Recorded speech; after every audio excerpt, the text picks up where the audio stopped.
Hello guys, welcome to the Gamer Strategy. This video will contain spoilers, so I suggest you to at least try fighting Sans yourself and even beat him without this video. If you think that it's impossible, come back and watch this video and I'll do my best to help you successfully beat him. This is my successful fight against Sans in 4 times speed. Skip ahead if you don't want to watch it.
Before we start on the attack pattern, I would like to talk about the consumables.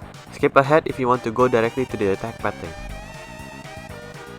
I used Dog Salad against Sans, but the problem with that is that it involves a lot of RNG. Dog Salad can heal for 2 HP, 10 HP, 30 HP, and full heal. The first step is to get the dog residue.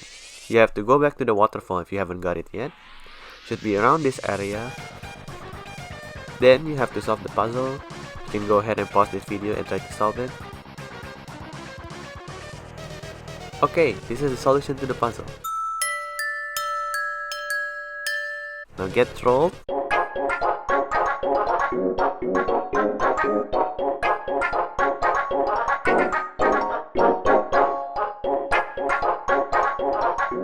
And you finally obtain the dog residue.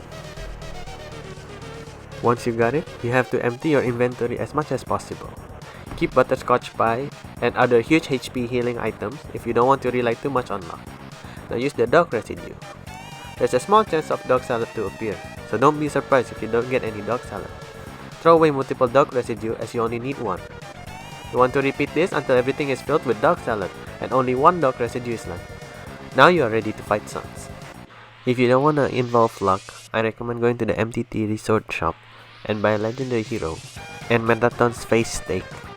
In Office Lab, there is an instant noodle at the refrigerator that heals you for 90 HP during Sans fight. I haven't checked this item yet since I already completed my Genocide run and can't go back. But this information seems accurate. The butterscotch pie that you get from Toriel is a full heal, so ideally you still have it in your inventory, but you should still be able to defeat Sans even without it. With Snowden, there's a snowman there and you can get 3 snowman pieces. It heals for 45 HP each. Now that that's over with, let's proceed with the attack pattern. One thing to note, you can't progress the fight if you don't attack Sans, so bear that in mind when using an item. Now, onto the first attack pattern. Oh boy! Now, where do we start? you want to immediately jump, go up in position, follow the path, stay in the center, go down, and go back to the center and go down.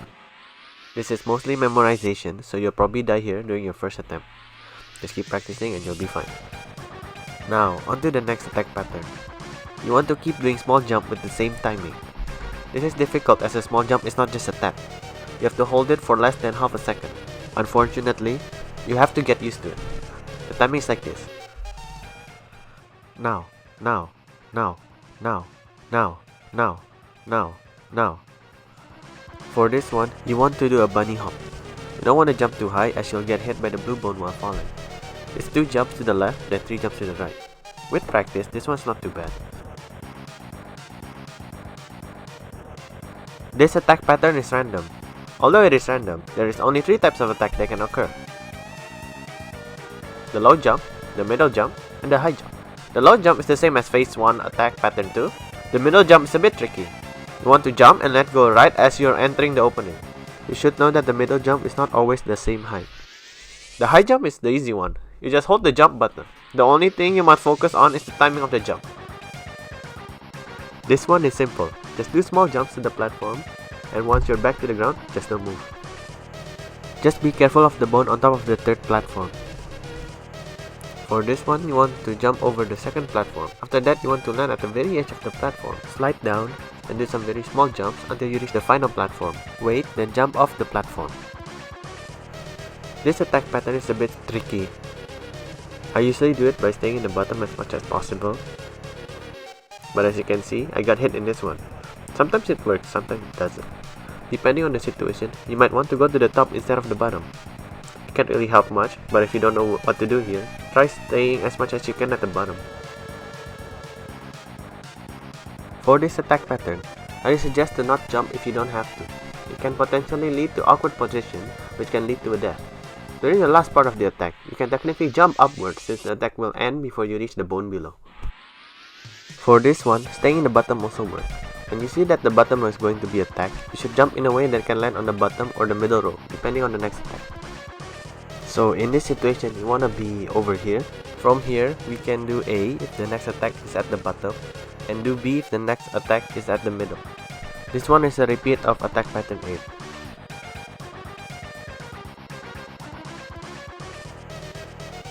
This one is a repeat of attack pattern 2. For this one, you want to jump immediately, ideally to the furthest place you can go, before the top part reaches the middle part of the screen. Then you want to go right and wait for your chance to find an opening, then do another jump. Then once the top part is no longer above you, you can jump to safety. This one is a repeat of attack pattern 4. Normally, you won't reach to this part of the attack. If you do, that means you have used an item. This one is just a repeat of attack pattern 9. From this point onward, the attack pattern will be random and repeating. It will be either attack pattern 9, attack pattern 10, and attack pattern 4. Finally, you have passed through phase 1. This is a break area where you can replenish your health before continuing to phase 2. Try to get your health up as much as you can, but don't use too much since you might need it for phase 2. Welcome to phase 2. This first attack pattern involves 5 mini attacks, which are all random. There are only 6 different types of attack that can occur here, not in any particular order. First, second, third, fourth, fifth, and sixth. The first attack is just a repeat of phase 1 attack pattern 4. For the second attack, you want to jump at the last minute and move to the left once you reach the max height of your jump.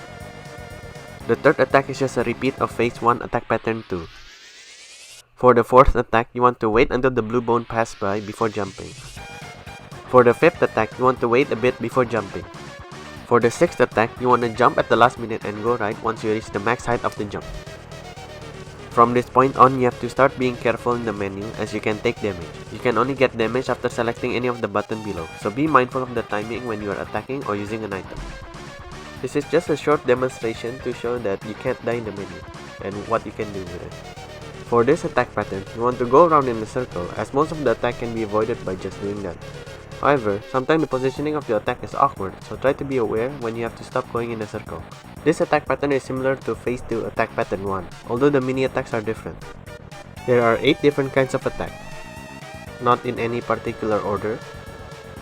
First, second, third, fourth, fifth, sixth, seventh, and eighth.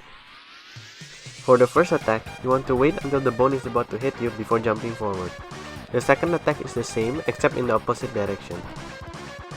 For the third attack, you want to go to any of the corner immediately. For the fourth attack, you want to go vertically or horizontally immediately. For the fifth attack, you want to follow the path. Note that there's a variation to the attack. Just remember to not move to the left. The sixth is the same as before except you are in the opposite side. For the seventh attack, you want to go to the left immediately and drop down to the lower platform and immediately jump and move to the right. For the last attack, do the same but in the opposite direction. And yeah, the bone attack in the menu has changed position. Now staying in the button is dangerous, so make sure to move to the adjacent button or select the button if you're about to get hit. This attack pattern is actually pretty easy, but it might catch you off guard the first time. You must jump immediately the moment you touch the ground. Jumping too early will just make you not jump, and jumping too late will make you graze the bone. You want to let go of the jump button the moment Sun slams you, otherwise this might happen. Make sure you jump to the opposite direction of where you are being slammed. Also, Sun's hand actually indicates the direction of the attack, but I don't find that useful. This is the same attack but less forgiving. Make sure to react immediately, otherwise you will take some damage. Now the menu attacks have reached its final form. You can move right and left while waiting for the bone above to move out of the way. Some of you might have difficulty with the timing, so I'll help you out. You want to move right, left, right, left, right, left. If you remember the timing, you don't even have to look at where your heart is anymore and just focus on the bone above. This attack pattern is similar to Phase 2 attack pattern 2. This attack is much wider, which makes it difficult to keep going in a circle. I would suggest to keep going in a circle while improvising when you feel like you are going to get hit. For this attack pattern, you want to move slightly to the right and switch to the left and keep switching sides until the attack is over. For those of you who prefer to count the number of bones, you want to go right immediately, and when you overtake one bone, you want to switch sides. From now on, you want to switch whenever you overtake 2 bones. Some of you might prefer to focus on the timing, so the timing is right, left, right, left, right, left, right, left. As you might have noticed, the timing to switch sides slowed down a bit, and that's because the heart was a bit high on the field, and the timing changed to correct the location of the heart. This attack pattern essentially combines all the mini attacks. If you know how to dodge each of the mini attacks, you should be fine.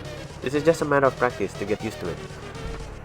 This is the same attack as Phase 2 attack pattern 4, but so much faster. Make sure to react immediately, otherwise you will take some damage. If Suns attack you in the same direction twice, it is almost impossible to not get damage, so make sure to have enough health to tank the hit. If you've done everything without wasting a turn, you would not reach this point. The attack from this point on will be randomly selected between a repeat of the previous attack, Phase 2 attack pattern 5, and Phase 2 attack pattern 7. One thing to note, if Suns have 2 sweat sprites, it means that the next attack will be the final attack. For some reason, Suns will have 2 sweat sprites way earlier before this point, and then one of the sweat sprites will get removed. The moment it goes back to 2 again is when he will unleash his final attack. If you made it this far, congrats! But unfortunately, it is far from over. I shall break the final attacks into pieces because this attack is very long. So, for the first part of the attack, I'm pretty sure you are used to it by now. Just make sure to go to the middle by the end of that attack. You should also already know how to handle the second part of the attack. For the third part of the attack, you want to stay in the middle as much as you can. Firstly, you should follow the path. Then, you want to only move slightly up and down while making sure you never stray too far from the middle. Then believe in yourself. And jump. You want to jump, jump, jump, and jump. This part is always the same, so just remember where to jump. Not gonna lie, I died here so many times. You want to go in a circle in the middle, just close enough to the beam, but far enough that you don't get hit by it. If you have a lot of health left, that's good because that means you just need to dodge enough of the beam so you'll live through it. And of course, I was grunting the whole time during this part. And congratulations! You did it! You finally beat Suns! I'm gonna fast forward this part because this is a bit long. And yeah, take a break. You deserve it. And now, you just need to wait. Oh yeah, and don't move too much.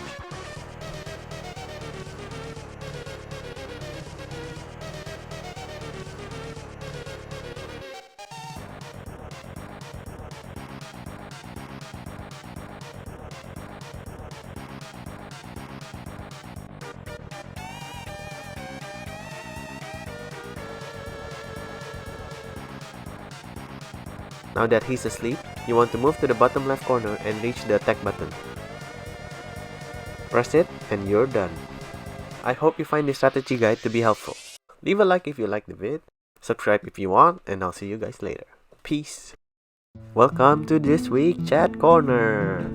Well, basically, I worked on this vid for 2 weeks now, and I just finished it just barely today. Oh my god. Well, this video was supposed to be up 4 years ago. Yes, I know, I'm procrastinating like crazy. And finally I did it. Holy shit. Anyway, now I can actually focus on Obra Dinn Part 2. Well, see you guys later. Bye.